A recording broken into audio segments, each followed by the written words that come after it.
Philosophy TV, même audience. Nous sommes venus célébrer, continuer le programme de reboisement dans les différents villages. Comme nous l'avons démarré, nous en sommes à notre 5e journée. Nous avons fait Tasset Olof, Tasset Serer, Kermokumba Diop, Touba Dieng. Aujourd'hui, nous sommes à Thiénaba pour la 5e journée. Et très prochainement, nous serons à Pam. Nous le faisons en étroite ligne avec les directives du président de la République, son Excellence M. Bassirou Diomaye Diakhar Faye. Et ces campagnes de reboisement, d'ici quelques années, participeront considérablement à la transformation structurelle de notre environnement et de notre cadre de vie. C'est la raison pour laquelle les patriotes de Tasset ont poursuivi ce programme et nous continuons l'étendre dans tous les 51 villages et les 68 hameaux. Thiénaba est l'un des plus gros villages de la commune de Tasset. Il compte 8 hameaux et nous comptons poursuivre ces activités au niveau de ces 8 hameaux-là. C'est le village de notre père, l'éminent professeur Serigne Diop, que tout le monde connaît. Voilà son domicile. Et c'est le village aussi dont le guide religieux est le Khalife général de Thiénaba Seck. C'est pourquoi nous célébrons ces activités ici, compte tenu de sa dimension spirituelle, mais aussi compte tenu de son poids démographique. C'est la raison pour laquelle nous venons aujourd'hui ici à Thiénaba pour répondre à l'appel du président de la République et aux directives de son premier ministre, le président Ousmane Sonko. Le soir des arbres fruitiers, parce que tout le monde connaît qu'il y a la dimension multisectorielle et très importante de l'arbre fruitier. Il y a le plan environnemental, mais aussi le plan économique et social. Ça renforce le poids économique des populations, mais aussi ça favorise le cadre de vie et le bien-être des enfants, mais aussi et surtout des adultes. C'est pourquoi nous sommes en conformité avec les directives de son Excellence le président Ousmane Bassirou Diomaye Faye. Oui, nous avons privilégié d'abord la protection. C'est pourquoi, comme vous le constatez, nous avons, à chaque fois que l'on descend sur le terrain pour matérialiser la politique de son Excellence M. Bassirou Diomaye Faye, nous comptons dans un premier temps mobiliser l'aspect matériel avant d'entamer le simple reboisement. Et à chaque fois, nous remercions le sergent Manga, le chef de brigade des eaux et forêts de l'arrondissement de Noto, qui nous accompagne dans cette initiative. Et nous comprenons que l'État du Sénégal a doté de l'eau de matériel à toutes les collectivités territoriales que compte le département, qui sont au nombre de 15. Mais il faut signaler que cet important investissement aurait été beaucoup plus productif si ça avait été confié à l'administration territoriale ou aux services techniques. Parce que beaucoup de maires posent des actes de sabotage allant dans ce sens. Tout ce matériel-là n'est pas mis à la disposition des patriotes ou bien de ceux qui veulent soutenir l'action du président de la République. Parce qu'on connaît que c'est des maires, pour la majeure partie, c'est des maires à pair. Ils ne soutiennent pas l'action du président de la République. Donc nous invitons au ministre de tutelle, en l'occurrence M. Moussa Bala Fofana, de revoir un tout petit peu l'initiative en soutenant celle-ci au niveau des autorités administratives, territoriales et aussi au niveau des services techniques, notamment les eaux et forêts.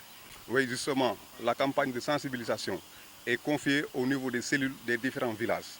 L'activité d'aujourd'hui est initiée par la cellule du village de Thiénaba Khampan, dont le coordinateur ici présent, Aliou Dione. Donc, dans ce cadre-là, nous espérons que la sensibilisation se passera très bien et les populations s'approprieront du projet. Parce que, comme j'ai l'habitude de le dire, nous qui sommes dans les villages, dans les quartiers, les arbres qui sont plantés là-bas ont été effectués par nos ancêtres. Nous, les jeunes, nous devons participer à ces grandes œuvres pour la pérennité, mais pour le maintien du cadre de vie. Combien d'arbres vont être plantés aujourd'hui? Nous allons planter 140 pieds. 140 pieds. Dont des manguiers, avec de variétés différentes, des arbres fruitiers et des arbres pour le cadre de vie. Voilà, aujourd'hui nous sommes à Thiénaba pour effectuer un reboisement sollicité par les jeunes de PASTEF. Tout d'abord, la journée de l'arbre a été célébrée à Thiénaba, à Touba Dieng, autant pour moi, Touba Dieng, avec les jeunes, avec ces mêmes jeunes qui ont du courage et à féliciter, surtout à féliciter. D'abord, je tiens à remercier Tidiane, qui est le coordinateur de ce mouvement, qui tout le temps nous vient nous solliciter des arbres. Bon, c'est notre devoir, c'est notre rôle à les accompagner. Si on veut si on veut ou pas, nous avons le devoir de les accompagner. Aujourd'hui, nous sommes, comme je viens de dire, nous sommes à Thiénaba. La journée de l'arbre a été célébrée le premier dimanche du mois d'août, le dimanche passé. C'était la journée nationale, c'était à Touba. Bon, chaque commune ou bien chaque département a effectué une journée de l'arbre à sa manière. Ça, c'est fréquent ici chez nous. C'est vraiment, vraiment déplorable. Ça me fait pleurer ça des fois. Mais on n'y peut rien. Parce que nous avons des éleveurs. Je n'ai pas dit des Peuls ou bien des Sérères ou bien des Diola ou bien des Mankagnes. Je parle des éleveurs. Parce que tout le monde ici, au moins que tout le monde chez lui, il a un petit mouton ou bien un petit vache à élever. Donc les éleveurs sont les principaux délinquants dans ce sens. C'est eux qui coupent chaque jour, nuit et jour, les arbres.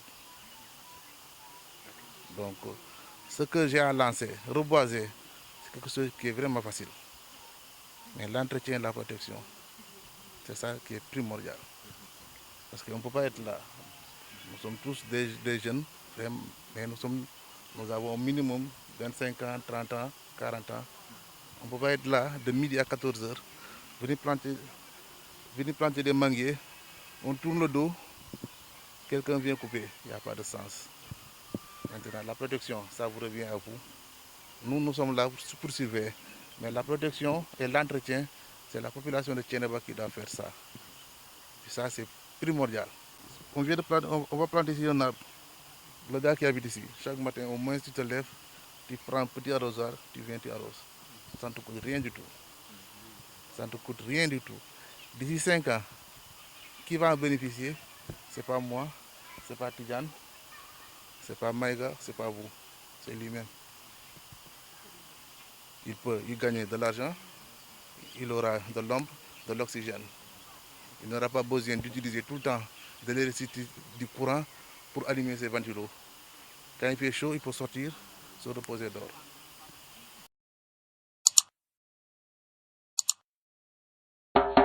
Jawa TV, Number One News.